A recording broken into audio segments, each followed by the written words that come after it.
Okay.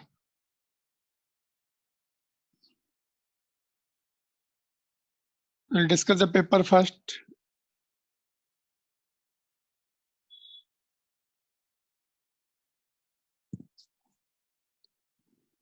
What is the effect on capacity of capacitor if charge on it is doubled? So answer is sir Bhupesh को capacitance नहीं पड़ा. what is called charge. It is independent of charge. If we increase the charge, potential also increases. If we increase the charge, potential also increases. Yes or no? अगर हमने charge बढ़ाया, formula क्या होता है? Q is equal to C is equal to Q by V, है ना? Charge बढ़ाते तो V भी बढ़ जाता है.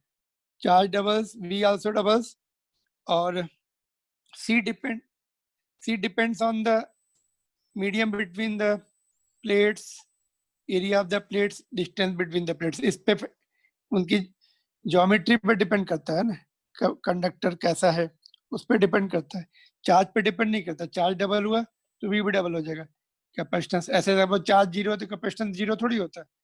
मार्केट में लेने जाओ उसकी कुछ ना कुछ वैल्यू रहती है, 100 microfarad, 200 microfarad, like this. Even if charge is zero, it has some microfarad independent of charge. ठीक है, some of your done it correct, some of your done it wrong. ठीक है. दूसरा, what is the value of potential on equipotential point, equatorial point of the dipole? Zero होता है, उस पे दोनों तरफ से इक्वल डिस्टेंस होती है, यहाँ से जो है और इधर से r डैश इक्वल होगा डिस्टेंस, एक पे चार्ज प्लस एक पे माइनस, तो net potential will be zero. तो जीरो लिखना है, फार्मूला नहीं लिखना है इसका. फार्मूला में भी तो जीरो ही आया था डेरिवेशन में, तो कुछ लोगों ने एक्सियल पॉइंट का फार्मूला लिख दिया था. ठीक है, तो be specific in the answers, particularly 1 marks के जो होते हैं उसमें.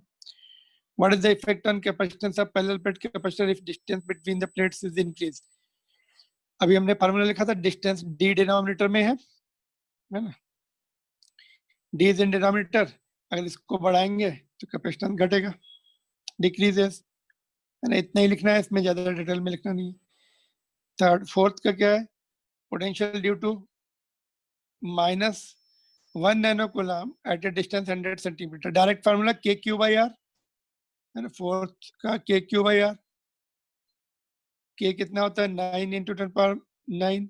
माइनस है तो चार्ज पोटेंशियल स्केलर क्वांटिटी है, इसलिए माइनस रिटेन किया जाता, साइन है. नैनो है, नैनो मीन्स 10⁻⁻9.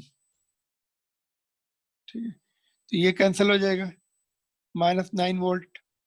ठीक है, क्लियर? तो इजी क्वेश्चन था. Then we are next. हाँ, नेक्स्ट क्वेश्चन. एनीथिंग? तो यही है, बट आपने रॉन्ग दिया. हेलो सर, मेरा आंसर यही है, बट आपने रॉन्ग दिया है. Okay, I check it.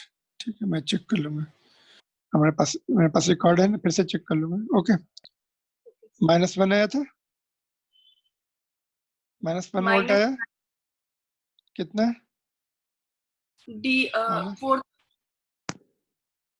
Fourth option. ठीक है, I will check it, I will increase your marks. ठीक है. फिफ्थ में देखो, फिजिकल क्वांटिटी हैविंग ऐसा unit joules per coulomb is the electric potential, not electric potential energy. Potential energy का तो joule होता है, एनर्जी है वो तो. somebody has written potential energy, तो पोटेंशियल लिखना है इसका ना, इलेक्ट्रिक पोटेंशियल या इलेक्ट्रिक पोटेंशियल डिफरेंस भी लिख सकते थे. डोंट राइट पोटेंशियल, कभी कभी क्या ग्रेविटेशन पोटेंशियल भी होता है ना, इसलिए be specific, electric potential. Clear? Now next one is 2 marks का, draw equipotential surfaces along with the field lines. Field line के साथ लिखना है ना. और for pair of positive charges और यूनिफॉर्म फील्ड. देखो, ये इक्विपोटेंशियल सरफेस तो पेयर ऑफ पॉजिटिव चार्जेस के लिए दिया है तुम्हें, लेकिन फील्ड लाइंस भी लिखनी है. इस तरह से फील्ड लाइन भी बनानी पड़ेगी तुम्हें. ठीक है, इस तरह से यहाँ पे तो सरफेस के परपेंडिकुलर होनी चाहिए फील्ड लाइन, है ना. यहाँ पे 90 डिग्री होना चाहिए, यहाँ पे देखो 90. तो लाइक दिस, ये फील्ड लाइन को सुपर इम्पोज करना था. एनसीईआरटी बुक में तुम्हारा अलग अलग दी हुई है दोनों, है ना. फील्ड लाइंस अलग, पोटेंशियल, तो you have to superimpose. देखो इलेक्ट्रिक फील्ड लाइंस का पिछले क्वेश्चन था ना तुम लोग, ये वाला देखो, पेयर ऑफ पॉजिटिव चार्ज का, इसको उसके ऊपर सुपर इम्पोज कर दो, फील्ड लाइन ऐसे साथ में आनी चाहिए, है ना, then only it will be 100% correct. Got it? तो ये सब एनसीईआरटी बुक का बिल्कुल स्टिक करो और जो पूछा है वो लिखो, पूरा बनाओ। और यूनिफॉर्म फील्ड के लिए ये है, देखो दिया एनसीईआरटी बुक में, equipotential surfaces for uniform field, ये वाली, ठीक है। तो ये हो गया क्वेश्चन तुम्हारा। देन रेगुलर हेक्सागोन, ये एनसीईआरटी बुक का क्वेश्चन है, डिस्टेंस 10 सेंटीमीटर है, तो सेंटर से भी डिस्टेंस 10 सेंटीमीटर रहेगी, 0.1 कर लेंगे मीटर में।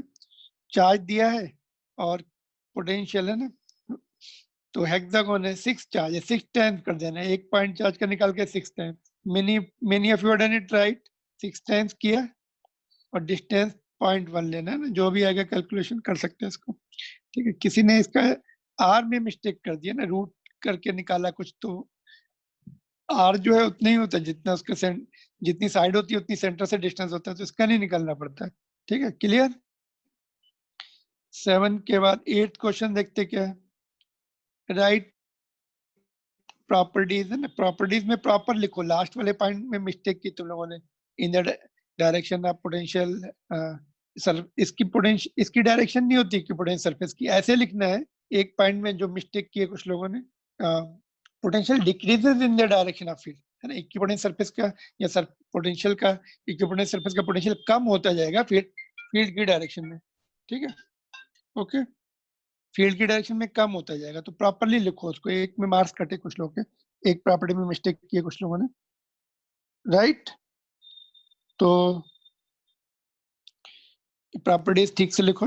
और ये देखो, drive the relation for potential on the axial point of dipole, है ना, ये हम लोगों ने क्लास में किया था, नोट्स फॉलो करो इसके, है ना।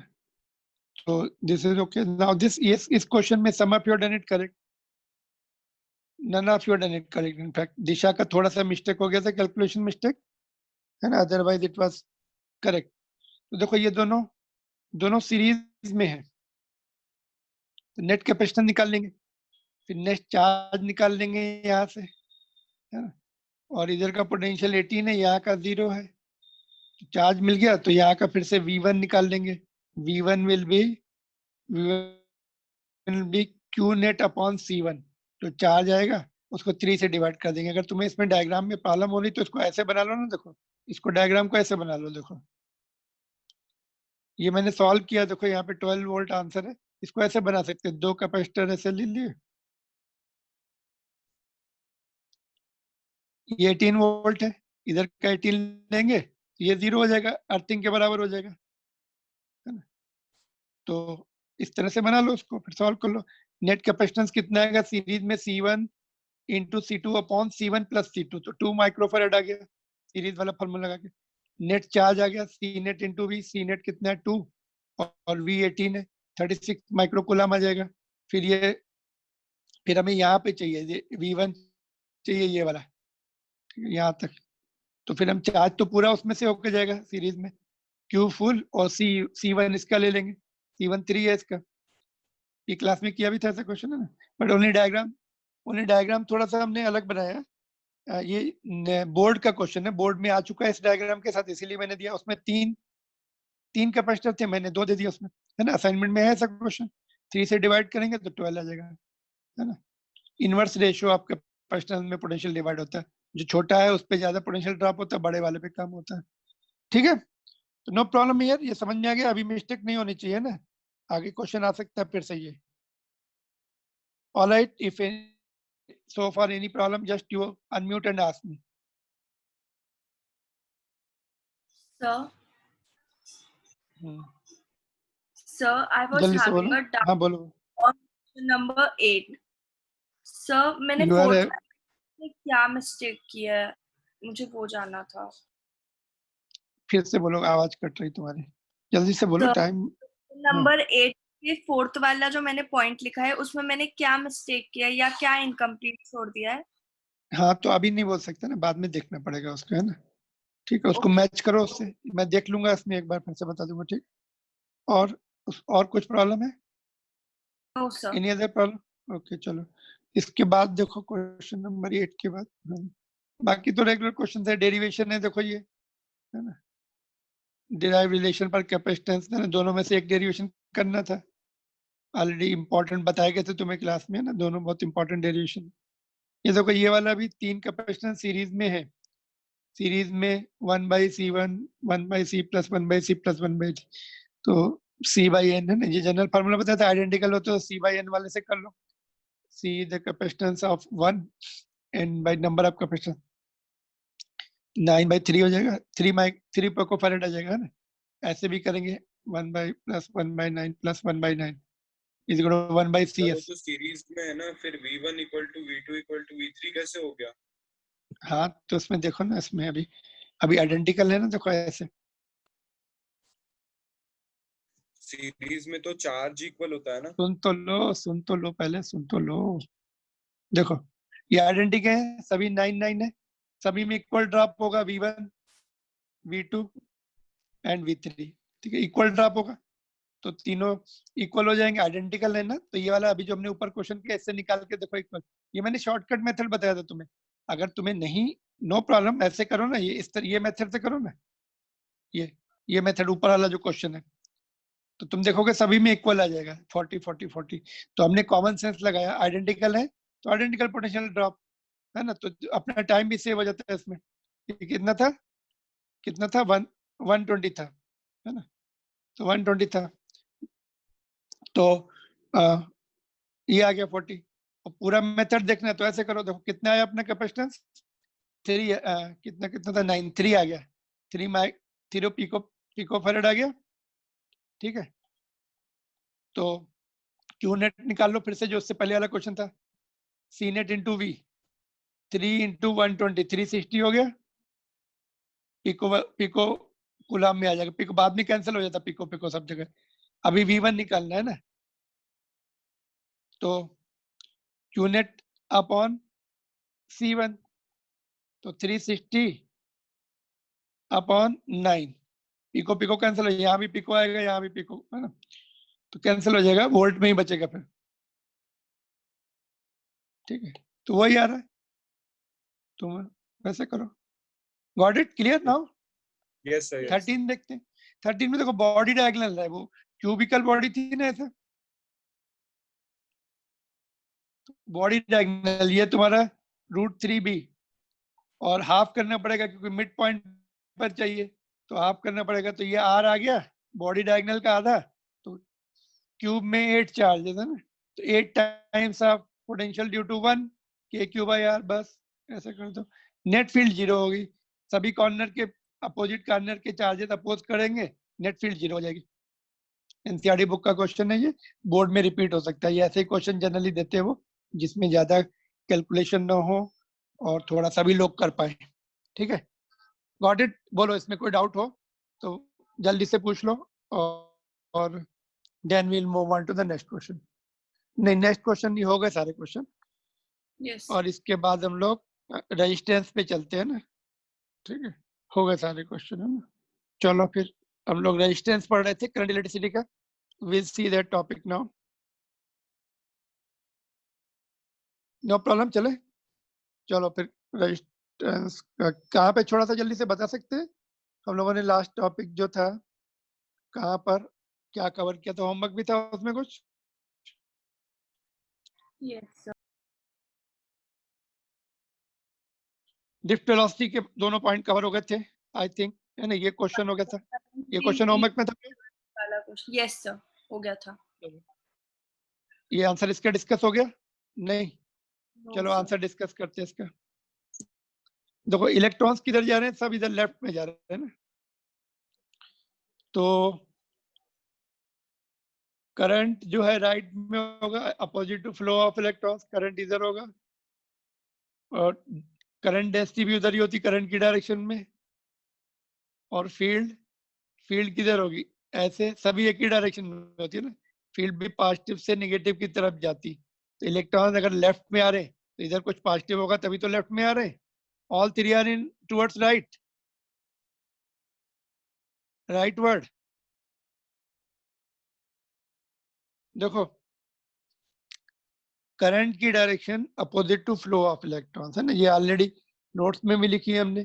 करंट डेंसिटी भी करंट की डायरेक्शन में ही होती और इलेक्ट्रिक फील्ड भी करंट की डायरेक्शन में होती है ना। तो नोट कर लो इसको, किसी को डाउट है तो पूछ लो।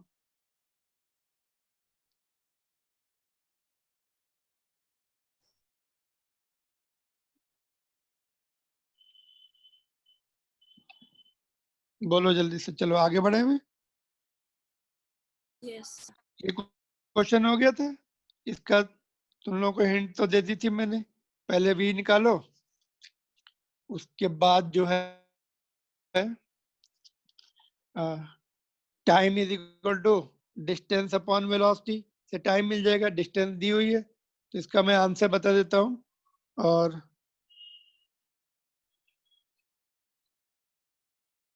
सारण्य, you are present? No.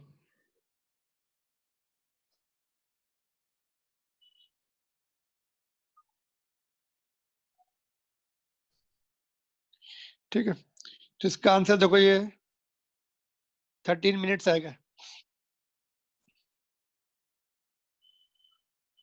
Note कर लो आंसर, फिर से ट्राई करो, नहीं हुआ तो मैं थोड़ा सा लिख देता हूँ। सेकंड्स में इतना आएगा। पहले क्या निकालेंगे इसमें, I इक्वल टू NAVD, तो ड्रिफ्ट वेलोसिटी यहाँ से मिल जाएगी तुम्हें, I अपॉन NAE। तो सॉरी, V कितना दिया है,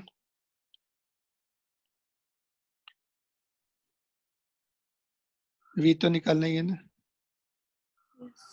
करंट कितना दिया है, 300 है ना? 300 एम्पियर। हाँ, और चार्ज डेंसिटी ऐसा यूनिट में ही है, 8.49 into 10 to एरिया 7. सेंटीमीटर में है ना, 0.2 10 टू द पावर -4 से मल्टीप्लाई करना पड़ेगा। Centimetre 10 to the power -2 square है तो -4 हो जाएगा। ठीक है, और ई कितना होता है, charge on electron 1.6 into 10 to power -19। -19। हाँ, तो इसको सॉल्व कर लो, फिर टाइम के लिए distance upon length upon drift velocity. तो लेंथ कितनी दी है, 0.85, ड्रिफ्ट वेलोसिटी यहाँ से निकाल के पुट कर देना, इसकी वैल्यू जो भी आएगी पुट कर देना, तो सेकंड्स में आ जाएगा आंसर। तो 13 मिनट्स लगते हैं, देखो है ना, सेकंड्स को अगर मिनट में कन्वर्ट किया। हाँ सर, वो चार्ज की वैल्यू जब भी लिखते हैं इलेक्ट्रॉन की, तब -1.6 लिखते हैं ना?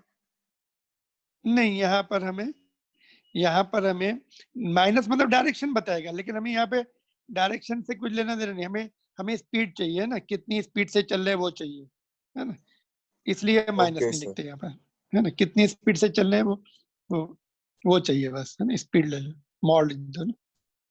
ठीक है, तो आ जाएगा। तो तुम लोगों को समझ में आ गया ये क्वेश्चन, बोलो जल्दी से, सबको समझ में आया? Aryan, both yes Aryan, sir. Bhupesh, is it okay? हो जाएगा ये, अभी कैलकुलेशन नहीं करना, समझ में आ गया? Yes sir. और खुशी, और कौन है, Sonia, Yes, you are sir. There, Shivani you are there, हाँ सोनिया क्लियर? तुमने मिस किया शायद क्लास, है ना, एक Yes, टेस्ट sir. भी मिस किया। सोनिया, मिस मत करा करो क्लास वगैरह, Yes, it sir. Is very, बाद में बहुत मुश्किल हो जाती है ना। हाँ सर। ओके, तो देखो एक पॉइंट इसमें, किसी को कोई कुछ नहीं पूछना है, चलो मुझे पूछना है। इसका आंसर देखो कितना आ रहा है, सी एवरीबॉडी आंसर 13 मिनट्स, मतलब ये 810 सेकंड लग रहे हैं उसको, which is close to 13 minutes. तो गाड़ी तो तुरंत स्टार्ट हो जाती है, 13 मिनट्स लगते क्या, गाड़ी तो तुरंत, कार तो तुरंत स्टार्ट होती। Yes sir. और ये close to the real value है, ये क्वेश्चन जो है ना, very close to the real value. ये जो रेसनिक हॉलीडे के क्वेश्चंस होते हैं ना, ये बहुत बहुत अच्छे क्वेश्चंस होते हैं, डे टू डे लाइफ पे रिलेट करके बनाते हैं। तो ये रियल वैल्यू है, मतलब 13 मिनट्स में स्टार्ट होती कि तुरंत स्टार्ट होती? तुरंत स्टार्ट होती क्या? फिर तो फिर 13 मिनट तो very big time.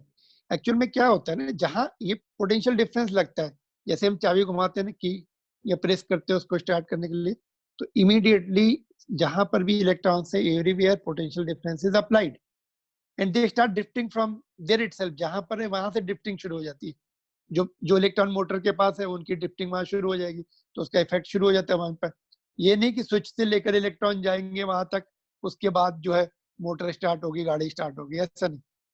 It is lightning fast. Electric field जो अप्लाई होती है ना, potential and field lightning fast, जहां कहीं है वहां पे अप्लाई हो जाती है, वहां पे ड्रिफ्टिंग शुरू हो जाती है ना, इसीलिए इमीडिएट एक्शन। ऐसे ही क्वेश्चन देखो एनसीईआरटी बुक का भी सेम, इसको भी आई डोंट थिंक कि मुझे एक्सप्लेन करने की जरूरत है। यहाँ पे लेंथ दी है और ये तुम्हारा एन दिया हुआ है, तीनों कितने टर्म चाहिए हमें, देखो यहाँ पे क्या क्या चाहिए, एन और एच चाहिए, तो कांस्टेंट है, दो टर्म चाहिए डिफरेंट, करंट भी चाहिए ऑफ कोर्स, करंट है तो यहाँ पे करंट है, तो सब दिया हुआ है। ऐसे ये कर लेंगे डिफरेंस, फिर लेंथ जो है 3 मीटर उसको डिवाइड कर देंगे उसमें भी, ठीक है। तो इसमें तो और ज्यादा टाइम हमारा देखो 7.5 आवर्स आ रहे हैं, है ना। तो मैंने बताया ना कि भाई कितना कवर करना, 3 मीटर कवर करने में 7.5 घंटे लग रहे। तो वहां से वहां नहीं जाना उनको, अगर इसमें ये पूछा कि चलो वन एंड से दूसरे एंड तक गया तब, बट ये जहां है वहां पे डिस्टिंक्ट शुरू हो जाती है, अपना इनका इफेक्ट शुरू हो जाता है, immediately they produce the effect. इसको जाने की जरूरत नहीं पड़ती एक एंड से दूसरे एंड तक इफेक्ट प्रोड्यूस करने के लिए। Got it. तो ये अच्छा क्वेश्चन है, इसमें डायरेक्ट कैलकुलेशन है, बोर्ड में आने के चांसेस है, ठीक है। तो इसको do completed. If you don't have confidence तो मैं बता दूं, ऊपर जैसे ही है ऑलमोस्ट वैल्यू सब देखते हैं ऐसा यूनिट में है कि नहीं। हाँ सब ऐसा यूनिट में दिख रही है ना, ए भी ऐसा यूनिट में है। और चलो ठीक है, मैं यहाँ पे लिख देता हूँ डिफरेंस, आई देखो N A V D, N A V D तो इधर आ गया, ई कितना है 3, एन कितना है 8.5। ये मैंने बताया देखो, कंडक्टर की जो इलेक्ट्रॉन डेंसिटी होती है क्वाइट हाई होती है, देखो 28 के ऑर्डर की है, ऊपर कितना दिया था, 28 का ही दिया था ऑर्डर वहां पे। और ए ऐसा यूनिट में दिया है, यस यहाँ पे ऐसा यूनिट में दिया हुआ है, you don't have to do anything. और ये तुम्हारा वही मॉड में लिखो 1.6 इंटू 10⁻⁻19, ठीक है। तो बस यहाँ से टाइम, इसके बाद तुम डिस्टेंस को लेंथ को वीडी से डिवाइड कर दो। कैलकुलेशन पार्ट थोड़ा सा कर लेना अपने यहाँ, लेंथ भी देखो 3 मीटर दी हुई है, बाकी ऊपर से कैलकुलेट करके पुट कर दो, आंसर मैच कर लेना। आंसर एनसीईआरटी बुक का ही क्वेश्चन है ये, 13 10⁻⁴ के ऑर्डर का आंसर है, ठीक है। एनी डाउट सो फार, यहाँ तक कुछ डाउट हो तो बताओ। सर कुछ पहले के क्वेश्चंस बाकी है। अच्छा चलो देखते कौन से क्वेश्चन से। ये हो गया था, ये भी इसका आंसर भी हो गया। और हाँ बोलो हाँ कौन सा क्वेश्चन था ये? इससे सर, पहले ये हाँ बोलो, इनकी थोड़ा सा रीड करो, just read one line, I will come to know. 2 minutes. ये तो सब हो चुके हैं ना। ओके लेट्स क्वेश्चन सी, इससे पहले effect. What is the effect on drift velocity of electron if temperature of conductor okay increases? Okay okay ठीक है, ठीक है, यहाँ पर है वो, ये देखो ये वाला है ना। तो ये तुम्हारे क्लास में डिस्कस नहीं हुआ क्या? चलो देखो, हाँ, देखो if temperature of conductor increases, तो इसका आंसर है डिक्रीज, उल्टे अपोजिट आंसर है इसमें। इसका हमेशा याद रखो, ड्रिफ्ट वेलोसिटी की बात हो रही ना, टेम्परेचर बढ़ा तो ड्रिफ्ट वेलोसिटी घटी, टेम्परेचर घटा तो बढ़ा, ऐसे याद कर लो अपोजिट। क्यों? देखो यहाँ पे लिखो, बढ़ा टेम्परेचर तो ड्रिफ्ट वेलोसिटी घटी, क्यों? सिंस टाउ डिक्रीजेस, क्यों? जल्दी इलेक्ट्रॉन यहाँ से यहाँ तक जल्दी जाके टकराएगा उसमें, टाउ क्या है?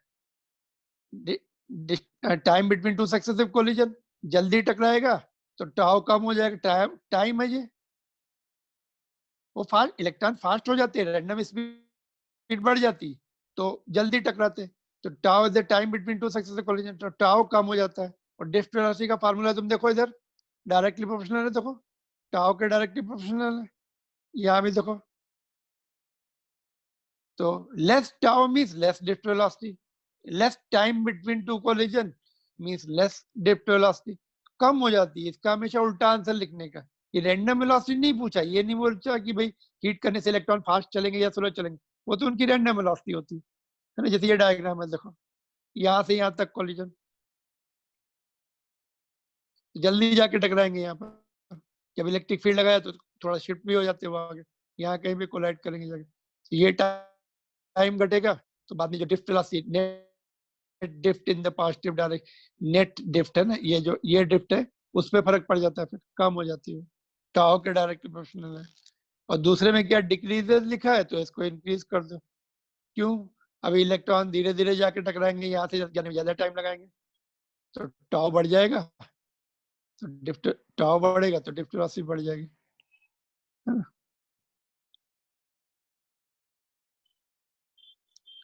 ड्रिफ्ट वेलोसिटी ज्यादा होनी चाहिए, पता है, ड्रिफ्ट बेटर कंडक्टिविटी के लिए ज्यादा होनी चाहिए। इसका मतलब क्या हुआ कि भाई कंडक्टर अगर कूल है, ठंडा किया उसको, तुमने रेफ्रिजरेटर में रख दो कंडक्टर को, फिर सपोज तुमने सपोज एक बल्ब को एक रेफ्रिजरेटर में रख दिया, ठीक है, और उसको तुमने बाद सप्लाई दी, तो जिस समय कूल कंडीशंस हैं ज्यादा लाइट देगा, रेजिस्टेंस कम रहेगा उसका। आई भी इनफैक्ट रेजिस्टेंस का भी सेम आंसर होता है, रेजिस्टेंस में भी सेम होता है, ठंडा करने से उसका रेजिस्टेंस जो है घट जाता है और करंट बढ़ जाता है, ड्रिफ्ट वेलोसिटी भी बढ़ती है, करंट भी बढ़ता है, तो उसके रेजिस्टेंस के साथ मैच करते हैं आंसर। मतलब drift velocity more means more current, more current means more brightness in case of bulb. मतलब रेजिस्टेंस भी घटता है ठंडा करने से ना, ठंड आगे पढ़ेंगे हम, कूल करते हैं ना तो रेजिस्टेंस घटता है, ड्रिफ्ट वेलोसिटी बढ़ती है, ज्यादा करंट होता है, it is more conductor, better conductor. Heat करने से आगे हम पढ़ेंगे, आपको रेजिस्टेंस अभी हमने पढ़ा नहीं, temperature effect of on resistance, but इससे more drift velocity means better conductivity, good conductor, it behaves properly, more current it will send, है ना, more light will be produce in case of bulb it is supplying. तो temperature जितना है, देखो एक point और बताऊं तुम्हें, अगर तुम कंडक्टर को टेम्परेचर बहुत कम करते जाओ करते जाओ करते जाओ करते जाओ, तो क्या होता है कि वो सुपर कंडक्टर बन जाता है, उसको क्रिटिकल टेम्परेचर, फिर इलेक्ट्रॉन और इलेक्ट्रॉन का मोशन सीज हो जाएगा, रुक जाएंगे, ऑलमोस्ट स्लो डाउन, बिल्कुल नेग्लिजिबल हो जाएंगे। तो जैसे पोटेंशियल डिफरेंस लगाएंगे, सारे इलेक्ट्रॉन एक पर्टिकुलर डायरेक्शन में चलना शुरू हो जाएंगे, है ना, उनका इधर उधर कोलिजन नहीं होगा, they will have more drift velocity, more current, है ना, बेटर कंडक्टिविटी होती। तो ऐसे याद कर लो इसको अपने तरीके से, कैसा भी तुम्हें याद होता है, जस्ट रिमेंबर। ये फ्रीक्वेंटली आस्क्ड क्वेश्चन है बोर्ड एग्जामिनेशन, इसमें मिस्टेक होने के चांसेस होते हैं, ठीक है कि नहीं। अगर तुमने बहुत कूल कर दिया उसको क्रिटिकल टेम्परेचर तक, ये ऐसे इलेक्ट्रॉन ऐसे रैंडम मोशन खत्म हो जाएगा, ऑलमोस्ट वो अपनी जगह रुके रहेंगे, ऐसे रुके रहेंगे अपनी जगह। सुपर कंडक्टिविटी में यही होता है ना, दे डोंट मूव। फिर जैसे फील्ड लगाएंगे तो अपने सब इधर चलना शुरू हो जाएंगे, कोलिजन वोलिजन ज्यादा करेंगे नहीं इधर, they will have good drift velocity, good conductivity. और कोई क्वेश्चन है, बोलो।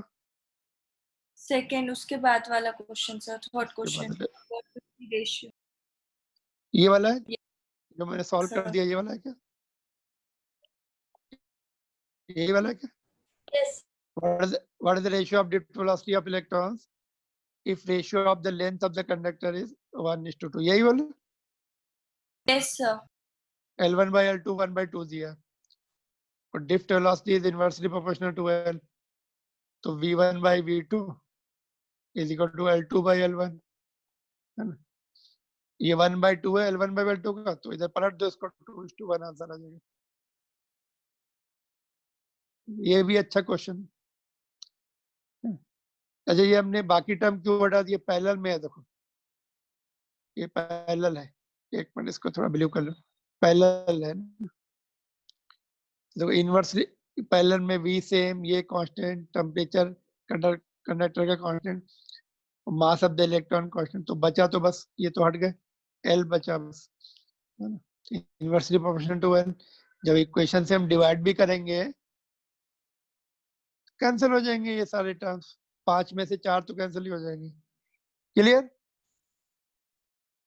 ऑलराइट, चलो फिर और कोई क्वेश्चन है? सर उसके बाद वाला क्वेश्चन, मतलब डेरिवेशन के बाद वाला क्वेश्चन। ये वाला था क्या? दो कनेक्टिंग वायर्स ऐसे लगे हुए, दो कंडक्टर ऐसे लगे हैं इसका। Yes sir. तो देखो इसको हमने थोड़ी बहुत हिंट दी थी तुम्हें। सीरीज में करंट सेम रहेगा,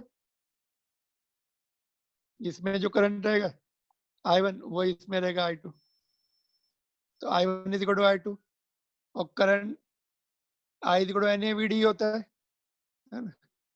तो N, ठीक है, N कंडक्टर सेम मटेरियल के, तो N दोनों तरफ N ही रहेगा। N एरिया क्रॉस सेक्शन पाई R1 स्क्वायर, डिप्टी V1 इसका ही। दूसरे कंडक्टर का N, यहाँ पर देखो कॉपर दिया दोनों है ना, दोनों का जो है फिर इलेक्ट्रॉन डेंसिटी सेम होने वाली, और इसका इसका एरिया कितना होगा? I is equal to NAVDE, है ना? तो या फिर मैंने तुम्हें इजी मेथड बताया, वी ना के उससे याद रख दो, वी ना VD, है ना? तो जैसे भी याद रहे याद कर लो। तो पाई R2 square V2 drift velocity second में E, तो ये कैंसिल, ये कैंसिल, ये कैंसिल, ये कैंसिल, ये कैंसिल, तो V1 by V2 is equal to R2 by R1 का स्क्वायर। हमें दिया क्या है? R1 बाई R2 दिया हुआ है, R1 बाई R2 इज 1:2, पलट दो इसको, स्क्वायर भी है फिर 4:1। 4 किस में? पहले वाले में। क्यों ज्यादा है पहले वाले में? Inversely proportional to area. यहाँ पे देखो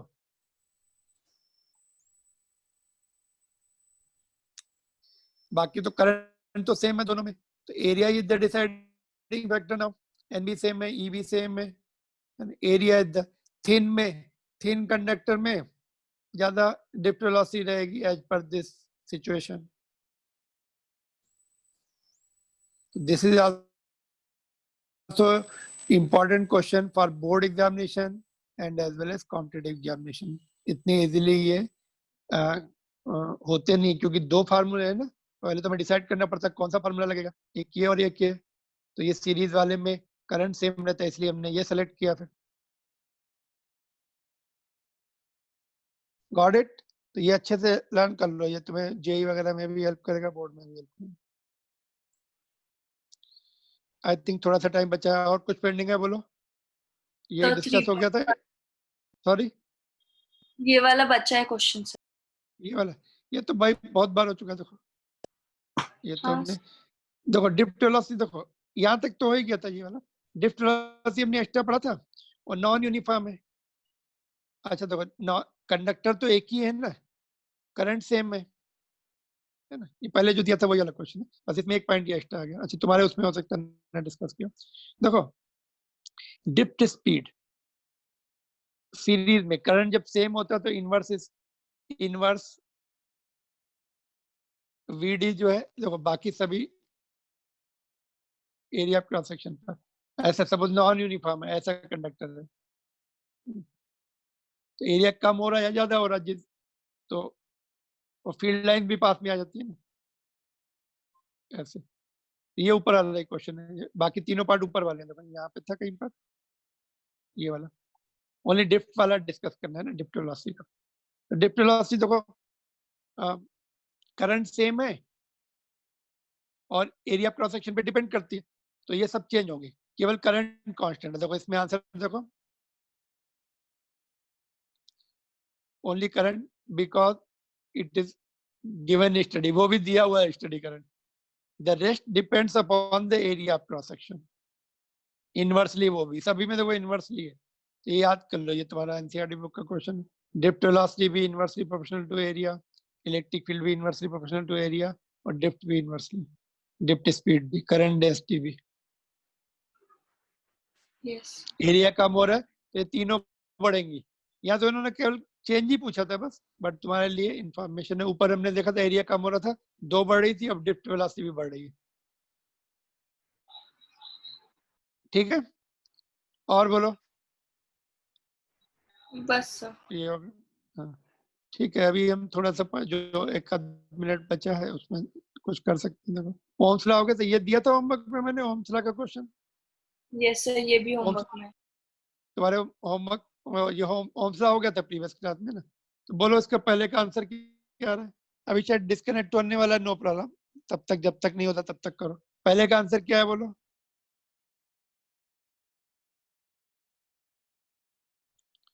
10 V by delta V by R होता है, तो V हायर पोटेंशियल 10 माइनस 10, कोई भी हायर नहीं, R कितना है 5, तो ये 0 आ गया।